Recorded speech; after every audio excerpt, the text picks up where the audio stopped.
Hello students, अगर आपने अभी तक MHD 01 के लिए कुछ भी नहीं पढ़ा है तो ये वीडियो आपके लिए काफ़ी ज़्यादा इम्पॉर्टेंट होने वाला है। बिकॉज यहाँ पे मैं जून सेशन के लिए कुछ ऐसे इम्पॉर्टेंट क्वेश्चंस आपको बताऊंगी।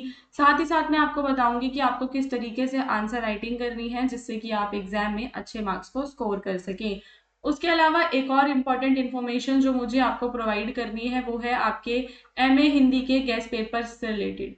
अगर आपने अभी तक कहीं से भी गैस पेपर्स को परचेज नहीं किया है तो आप हमारे गैस पेपर्स को बाय कर सकते हो।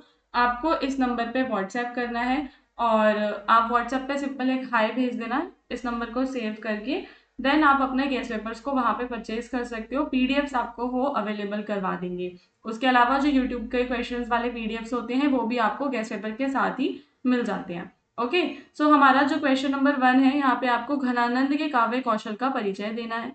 तो घनानंद गाइस देखो, जो आपका रीतिमुक्त काव्य धारा है उसके अत्यंत महत्वपूर्ण कवि वो माने जाते हैं। पहली चीज तो ये आप जान लो कि घनानंद आपके कौन से काव्य धारा के हैं, रीतिमुक्त काव्य धारा, जो कि रीति काल के समय था। तो घनानंद रीति काल की रीतिमुक्त काव्य धारा के एक बहुत ही महत्वपूर्ण कवि माने जाते हैं। उन्हें प्रेम की पीर का कवि भी कहा जाता है। अब प्रेम की पीर का कवि कहने के पीछे का जो कारण है वो क्या है कि हमें उनकी कविताओं के अंदर प्रेम की सच्ची अनुभूति और वियोग की गहरी वेदना अत्यंत मार्मिक रूप से व्यक्त होती दिखती है। तो उनके काव्य में हृदय की सच्ची भावनाएं, स्वच्छंद प्रेम, सुंदर भाषा और कलात्मक अभिव्यक्ति, इन सभी का अद्भुत संगम दिखाई देता है। तो यानी कि जब घनानंद से जुड़ा हुआ कैसा भी प्रश्न आएगा तो हम उनके बारे में ये सारा इंट्रोडक्शन दे सकते हैं कि वो रीतिकाल की रीतिमुक्त काव्य धारा के एक महत्वपूर्ण कवि हैं। उन्हें प्रेम की पीर का कवि भी कहा जाता है और उनके काव्य में हमें हृदय की सच्ची भावनाएं, स्वच्छंद प्रेम, सुंदर भाषा, कलात्मक अभिव्यक्ति का अद्भुत संगम, ये सारी चीजें देखने के लिए मिलती हैं। अब जो हमारा मेजर क्वेश्चन है वो ये है कि उनके काव्य कौशल का आपको यहाँ पे परिचय देना है। तो घनानंद के काव्य कौशल के अंदर हमें कुछ विशेषताएं देखने के लिए मिलती हैं। जैसे कि सबसे पहली विशेषता क्या हो जाएगी आपकी, स्वच्छंद और गहन प्रेम की अनुभूति। तो घनानंद के काव्य में प्रेम कृत्रिम या दिखावटी नहीं है, मतलब बनावटी ना होकर जो प्रेम है उनके काव्य में वो हृदय से निकला हुआ सच्चा और स्वच्छंद प्रेम है। उनका प्रेम वासना से दूर, शुद्ध आत्मीय और आध्यात्मिक भाव से जुड़ा हुआ है। उनकी कविताओं में सुजान के प्रति उनका गहरा प्रेम मुख्य रूप से दिखाई देता है। तो पहली चीज आप समझ गए कि स्वच्छंद और गहन प्रेम की अनुभूति हमें उनके काव्य में देखने के लिए मिलती है। किसी भी प्रकार का दिखावटी या बनावटीपन हमें वहां देखने के लिए नहीं मिलता। उसके अलावा उन्हें प्रेम की पीर का कवि क्यों कहा जाता है, क्योंकि विरह और व्यथा की जो अभिव्यक्ति है वो काफी मार्मिक ढंग से, मतलब विरह और व्यथा, विरह व्यथा की जो अभिव्यक्ति है उसे मार्मिक ढंग से उन्होंने प्रस्तुत किया है। घनानंद को प्रेम की पीर का कवि इसलिए कहा जाता है क्योंकि उन्होंने वियोग यानी कि बिछड़ने के दर्द को बहुत गहराई से व्यक्त किया। उनकी कविताओं में प्रेमी के मन की तड़प, दर्द, समर्पण और बेचैनी का अत्यंत सजीव चित्र मिलता है। यह विरह पाठक के हृदय को भी भावुक कर देता है। तो जब हम उनकी कविताओं को पढ़ते हैं तो हमें हमारा जो हृदय है वो भी भावुक हो जाता है। तो हम क्या बताएंगे कि उनका जो अभिव्यक्ति, जो चित्रण उन्होंने किया है वो मार्मिक चित्रण हमें देखने के लिए मिलता है। प्रेमी के मन की तड़प का, प्रेमी के मन के दर्द, उसके समर्पण, उसकी बेचैनी, इन सभी चीजों का एक मार्मिक चित्रण हमें देखने के लिए मिलता है। लाक्षणिकता और व्यंजना प्रधान भाषा है। तो उनकी भाषा की जो सबसे बड़ी विशेषता है वो क्या है कि उनकी भाषा लाक्षणिक है, यानी कि सीधे शब्दों में बात को ना कहकर वो ऐसे शब्दों का प्रयोग करते हैं जिनमें छिपे हुए अर्थ होते हैं, मतलब व्यंग होते हैं। इसी कारण आचार्य रामचंद्र शुक्ल ने उन्हें लाक्षणिक मूर्तिमत्ता का कवि भी कहा है। तो ये सारी चीजें आपको याद करते जानी है कि आचार्य रामचंद्र शुक्ल ने उनकी लाक्षणिकता और व्यंजना प्रधान भाषा के बारे में काफी कुछ कहा और उन्हें लाक्षणिक मूर्तिमत्ता का कवि कहा। ब्रज भाषा का सुंदर प्रयोग वो करते हैं, तो भाषा शुद्ध है। उन्होंने ब्रज भाषा को अत्यंत मधुर और प्रवाहपूर्ण और आकर्षक बनाया। भाषा पर उनका गहरा अधिकार था जिससे उनकी कविताएं बहुत ही ज्यादा प्रभावशाली बन जाती हैं। ठीक है, तो भाषा पर उनका प्रभाव, भाषा पर उनका गहरा अधिकार था। अधिकार का मतलब होता है कि उन्हें भाषा अच्छे से यूज करनी आती थी। एंड अलंकारों का वो प्रयोग करते हैं। तो घनानंद के काव्य में हमें अलंकारों का प्रयोग केवल सजावट के लिए देखने के लिए नहीं मिलता, बल्कि भावों को और अधिक प्रभावशाली बनाने के लिए किया जाता है। अलंकारों में हमें रूपक, उपमा, अनुप्रास और यमक जैसे जो अलंकार हैं वो सभी उनकी कविताओं में स्वाभाविक रूप से देखने के लिए मिलते हैं। घनानंद ने मुख्य रूप से कवित और सवैये छंदों का प्रयोग किया है। ठीक है, याद कर लो, घनानंद ने मुख्य रूप से कवित और सवैये छंदों का प्रयोग किया है। इन छंदों में उनकी कविता का प्रवाह, लय, संगीतात्मकता बहुत आकर्षक बन जाती है, जो पाठक को मंत्रमुग्ध कर देती है। तो जो कविता वो लिखते हैं, ठीक है, उसमें हमें संगीतात्मकता देखने के लिए मिलती है, उसमें प्रवाह और लय देखने के लिए मिलता है, जिसकी वजह से वो कविता हमें आकर्षक लगती है। उसके अलावा हम देखते हैं कि कविता के अंदर जो बात है वो सीधे ढंग से उन्होंने नहीं कही होती, उसमें चतुराई और क्या होता है, घुमाव होता है, जिसे हम कहते हैं वक्रोक्ति और वागिविदग्धता। ओके, सो ये थोड़ा सा न्यू वर्ड था। तो इस वक्रोक्ति और वागिविदग्धता का के कारण उनके भाव और भी गहरे और रोचक बन जाते हैं। वाग आपका हो गया विदिग्धता, ओके, वाग होता है। देन हमारा निष्कर्ष आ जाएगा। तो इस प्रकार घनानंद का काव्य कौशल अत्यंत विशिष्ट और प्रभावशाली है, और उनकी कविताओं में ओवरऑल हमने क्या देखा, सच्चा प्रेम, गहरी जो विरह व्यथा, सुंदर भाषा, लाक्षणिकता, कलात्मक अभिव्यक्ति, इन सभी का एक अद्भुत मेल मिलता है। यही कारण है कि उन्हें रीति काल की रीतिमुग्ध धारा का एक महान और अनूठा कवि माना जाता है। फिर हमारा अगला क्वेश्चन है जहां पे हमें कबीर के साहित्य का मूल्यांकन करना है और उसकी ऐतिहासिक पृष्ठभूमि पर प्रकाश डालना है। तो कबीर साहित्य का मूल्यांकन एक लंबी ऐतिहासिक प्रक्रिया से गुजरा है। अलग अलग समय में विद्वानों और समाज ने उन्हें अलग अलग दृष्टियों से समझा है, कबीर को। ठीक है, कभी वो संत, तो कभी समाज सुधारक, तो कभी दार्शनिक, तो कभी क्रांतिकारी के रूप में उन्हें जाना जाता है। उनके साहित्य का यह बदलता हुआ मूल्यांकन ही उनकी ऐतिहासिक पृष्ठभूमि को समझने की भी कुंजी है। तो सबसे पहले हम जानेंगे जो उनका प्रारंभिक काल था, 15वीं से लेकर 18वीं शताब्दी के बारे में यहाँ पर बात होगी। तो जो कबीर है वे स्वयं पढ़े लिखे नहीं थे, इसलिए उनकी रचनाएं हमें लिखित रूप में देखने के लिए नहीं मिलती हैं।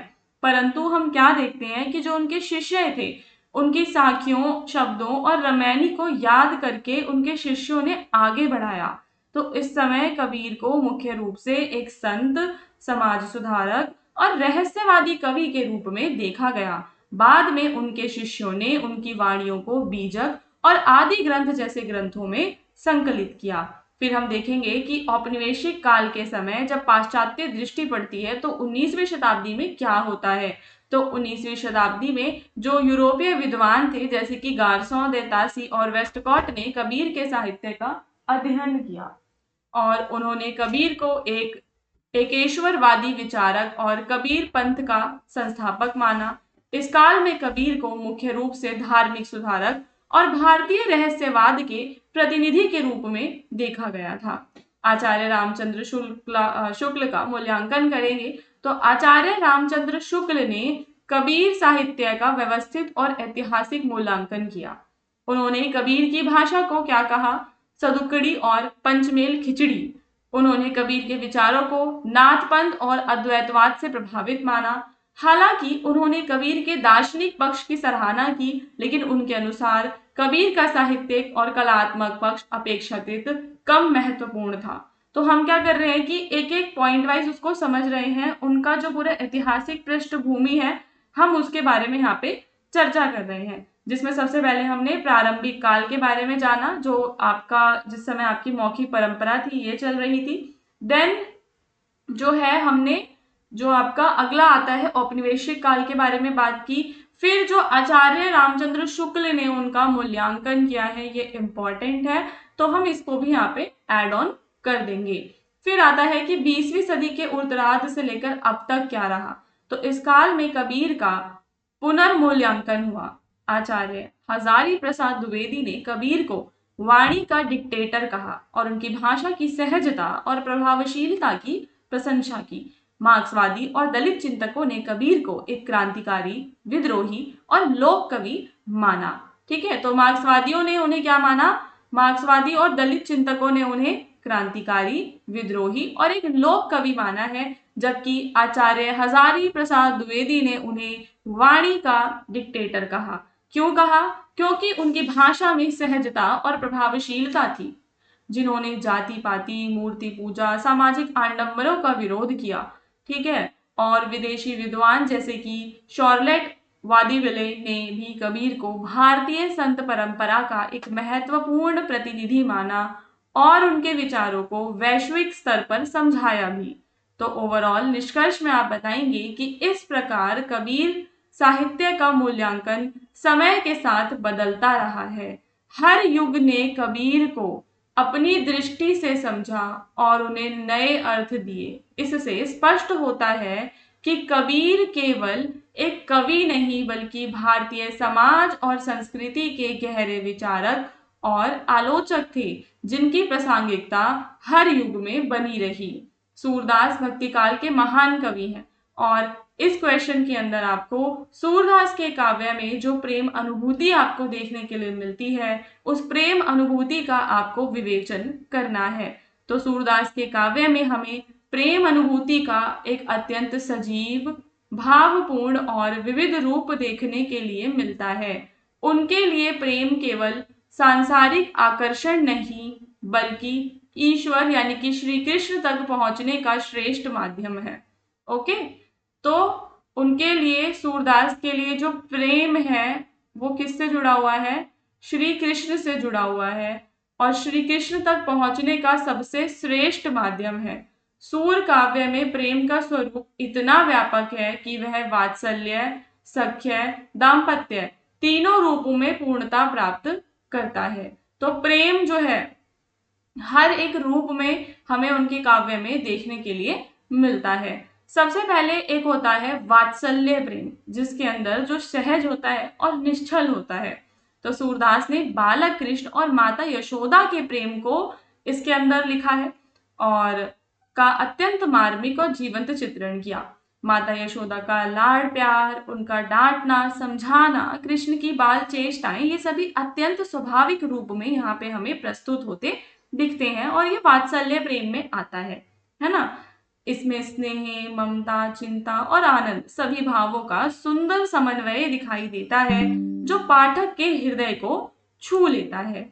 फिर आता है आपके दोस्तों के साथ जो आपका प्रेम होता है, जिसमें मित्रता होती है, आत्मीयता का भाव होता है। तो सूर के काव्य में कृष्ण और उनके ग्वाल बाल मित्रों का संबंध अत्यंत सरल, आत्मीय और समानता पर आधारित है। यहाँ किसी प्रकार का ऊंच नीच या औपचारिकता हमें देखने के लिए नहीं मिलती। तो दोस्तों में जब आप बैठते हो तो वहां पे आप किसी भी प्रकार की ऊंच नीच नहीं करते और किसी भी प्रकार का औपचारिक जो बिहेवियर है हम वो वहां पे नहीं करते हैं। तो सेम वही उन्होंने यहाँ पे सख्य प्रेम में दर्शाया है। ग्वाल बाल कृष्ण के साथ खेलते हैं, उन्हें अपनी साथी मानते हैं और प्रेम पूर्वक उनके साथ हर सुख दुख साझा करते हैं। यह प्रेम पूर्ण स्वतंत्र और अपनत्व का प्रतीक है। तो ये सेकंड हो गया आपका। फिर आपका तीसरा, जिसमें आप दाम्पत्य प्रेम के बारे में बताएंगे। तो राधा कृष्ण के प्रेम का चित्रण यहाँ पे उन्होंने किया है। तो सूरदास के काव्य में राधा और कृष्ण का प्रेम दाम्पत्य प्रेम का प्रतीक बनकर उभरता है, जो लौकिक से ऊपर उठकर आध्यात्मिक रूप ले लेता है। इस प्रेम में श्रृंगार रस के दोनों पक्ष, ठीक है, इस प्रेम में हमें श्रृंगार रस के दोनों पक्ष, संयोग और वियोग का सुंदर चित्रण मिलता है। संयोग श्रृंगार का मतलब होता है कि ब्रज की प्राकृतिक सुंदरता, रासलीला, होली के दृश्य दिखाना, राधा कृष्ण के मिलन का ये सब चित्रण करना, ये सब संयोग श्रृंगार है। और वियोग होता है जब कृष्ण मथुरा चले जाते हैं तो गोपियों का जो मार्मिक पक्ष है वो दिखाया है। वियोग में क्या होता है, उसमें तड़प, व्याकुलता, भावुक संवाद, ये सब होता है। ठीक है, और आपके संयोग में कि प्रकृति यहाँ प्रेम को और अधिक गहरा बनाती है, संयोग के अंदर होता है। प्रेम की व्यापकता और भक्ति में रूपांतरण। तो सूरदास के यहाँ प्रेम केवल भक्तिगत भावना नहीं रह जाता, बल्कि वह भक्ति का रूप ले लेता है। गोपियों का प्रेम पूरी तरह निस्वार्थ, समर्पित और अहंकार रहित है। उद्धव के ज्ञान और योग के सामने गोपियों की भक्ति और प्रेम की विजय यह सिद्ध करती है कि ईश्वर को शुष्क ज्ञान से नहीं, बल्कि सच्चे प्रेम से पाया जा सकता है। ठीक है, तो ये हो गया आपका उद्धव के बारे में जो आपने पढ़ा होगा पहले। उद्धव तुम हो अति बड़भागी करके है एक सूरदास का, आई थिंक ये उसी से रिलेटेड यहाँ पे लिखा हुआ है। फिर आपका निष्कर्ष आ जाएगा। तो इस प्रकार सूरदास के काव्य में प्रेम अनुभूति अत्यंत व्यापक, गहरी और भावपूर्ण है। उसमें वात्सल्य, सख्य और दाम्पत्य तीनों प्रेम के जो अनुभव है उनका अद्भुत समन्वय हमें देखने के लिए मिलता है। और उनका जो काव्य प्रेम है, उनका काव्य प्रेम को लौकिक स्तर से उठाकर भक्ति और आध्यात्मिकता के सर्वोच्च शिखर पर पहुंचा देता है।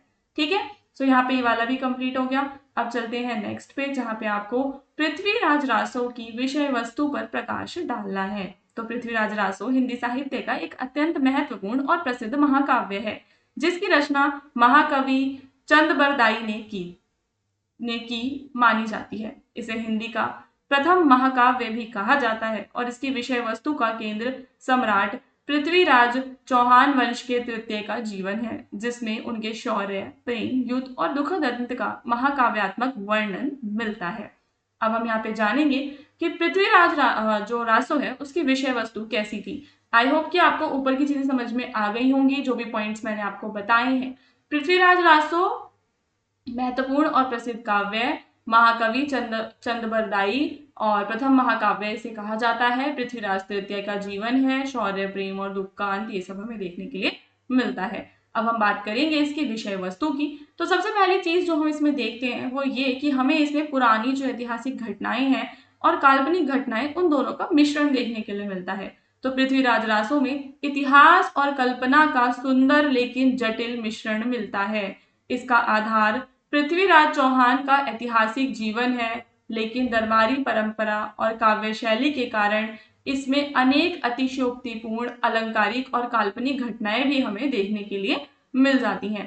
तो अतिशयोक्ति भी है, अलंकारिक चीजें देखने के लिए मिलती है, काल्पनिक चीजें भी देखने के लिए मिलती हैं, परंतु जो इसका आधार है, जो बेस है इसका, वहां पे हमें पृथ्वीराज चौहान के ऐतिहासिक जीवन के बारे में ही देखने के लिए मिलता है। तो इससे यह ग्रंथ ऐतिहासिक दस्तावेज होने के साथ साथ एक काव्यात्मक रचना भी बन जाता है।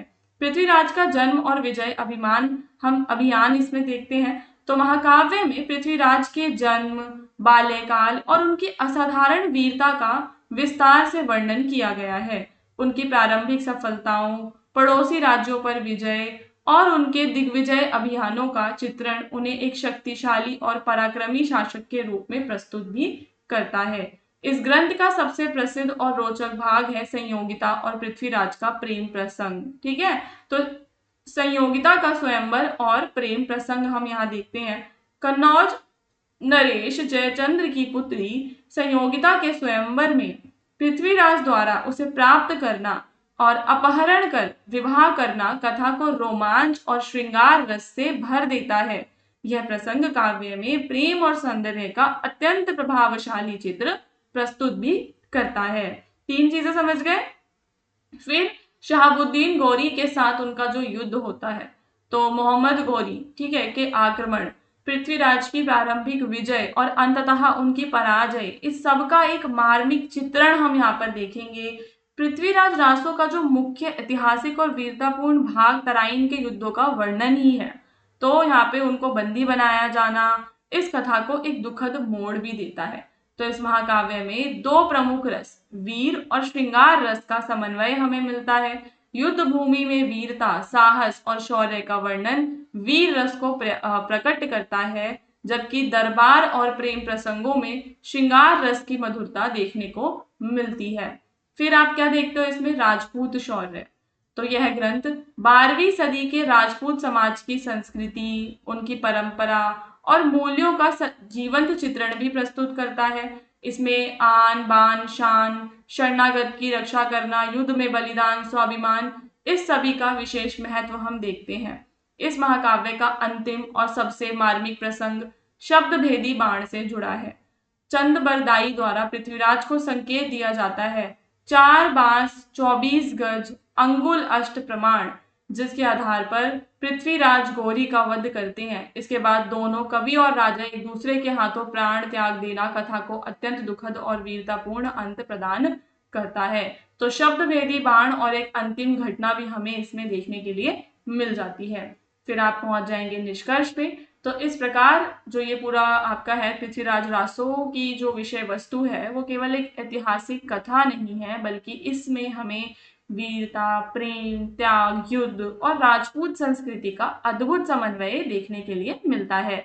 तो यह ग्रंथ पृथ्वीराज चौहान के जीवन को एक महाकाव्यात्मक गरिमा प्रदान करता है और हिंदी साहित्य में इसका विशेष स्थान है। सो आई होप कि आपको ये समझ में आ गए होंगे। फ्यूचर में मैं और भी क्वेश्चंस को अपलोड करूंगी, तो चैनल को जरूर सब्सक्राइब कर लेना। डिस्क्रिप्शन में आपको लिंक मिल जाएगा हमारे व्हाट्सएप चैनल का, आप हमारे उस चैनल से जुड़ सकते हैं ताकि जब भी कोई न्यू क्लास या न्यू अपडेट आएगी तो आपको वहां पे मिल जाएगी। अब हम मिलेंगे हमारे नेक्स्ट वीडियो में। जब तक के लिए आप क्या करोगे कि आपके जो मोस्ट ऑफ द टॉपिक्स हैं आप उन्हें कवर करने की कोशिश करो।